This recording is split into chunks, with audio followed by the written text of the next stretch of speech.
Hello and welcome to the Sky Change Advanced Projects. In this section, we're going to take a few images and we are going to exchange plain boring skies like this one with new clouds. Now, before we get into the core projects, I just want to go over 5 key elements that you need to consider prior to changing your sky. And you need to consider these in order to make the sky change look realistic. If you don't, then your images will probably look photoshopped. So one of the things you have to consider is the way that your image is lit. For example, with this particular image, we have a lighting situation that was low intensity and the lighting was diffused. If we bring in some clouds that have a lot of contrast, hard lighting, bright blue skies, then it's not going to look natural. It's going to look photoshopped. So you need to make sure that you select clouds that are going to complement the rest of the image, like I've done with this particular set of clouds, that are filling up the sky more. There's very little blue, and this adds to the light intensity of our couple because the clouds are mostly overcast. If I put something in like this, it doesn't look as realistic because the type of lighting for our clouds is different than what is on the rest of the scene. The other thing you have to consider is the direction of that light. So as you can see, there's some shadows over here. We can see that the shadows are casting onto his face or his neck right here. And it's really hard to see any other shadows being cast. There's dark areas, of course. But again, that lends to the idea that we used a low intensity light with diffused light. So here we have hard lighting, and the light in the clouds is coming from over here, whereas in the rest of the image, the light is coming from the right, and that produces the shadows over here to the left of the couple. So even if the clouds had the right light intensity, or that quality of light, was similar to the scene, it still looks fake because the light is coming from the opposite direction of our shadows. So you have to keep that in mind. Make sure that the light from the clouds matches the light coming from the rest of the scene. The other thing we have to consider is the atmospheric perspective. So what exactly does that mean? Well, the one thing you're going to notice in a lot of photos is that the top of the image is dark, and as you get closer to the horizon, it gets much brighter, just like in this photo here. So that's an atmospheric condition.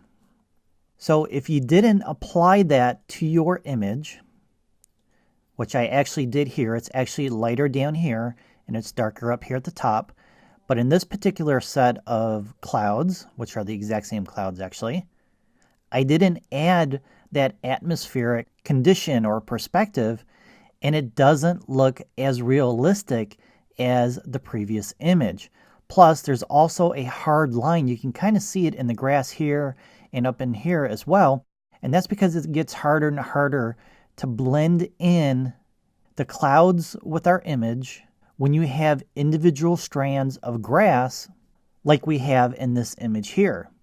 Yes, there's ways we can make our selections to select more and better than what I currently have done here, but it's still not going to work on 100% of the grass blades. But when you apply this technique where you apply this atmospheric condition or perspective, you don't have that problem because it's blending in the clouds with the top of the grass much better versus not doing that at all. And this is also helpful when you have trees that are at the top of the horizon and you're trying to blend all of this in. It gets much easier when you apply this technique. So you're going to learn how to do that as well. All right, so the third secret to realistic skies is the color of your light in the clouds. This was shot mid-afternoon around 2 o'clock, I think, maybe 3 o'clock. If I were to add clouds that were captured at sunset, it's not going to look as realistic because we don't really have the colors from this cloud in this image here. In the grass, the color is neutral. The color in his suit is neutral. the color and the white of her dress is neutral. It's a neutral white. At sunset, you're going to have these colors spilling into the rest of the scene, especially in the highlights. And if you're not showcasing those colors in the rest of the image, then it's going to look fake. Now, there's other things we can do to the image. If you really, really want this set of clouds, you could make it work, but you have to take the rest of this image and do some color grading to introduce these colors into the image. But for the most part, you want to find clouds that have the same similar colors of the rest of the image, and the best way to do that is to use clouds that were captured around the same time as the original image. And then the fourth item to consider is depth of field.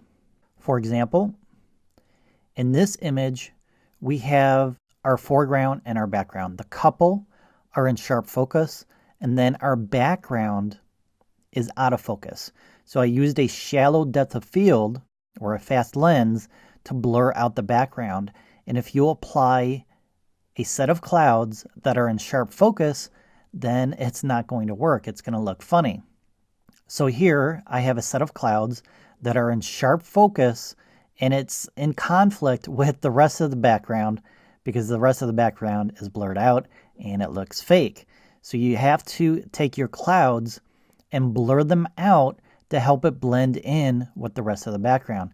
Now, I didn't do a very good job on the selection process for this. I just did this real quick just for demonstration purposes for this lesson. But throughout the next 5 projects, you're going to learn 5 different ways to change the clouds in your scene, as well as some other tips and techniques. So if you're ready to get started on that, we're going to get started with option 1 in the next lesson.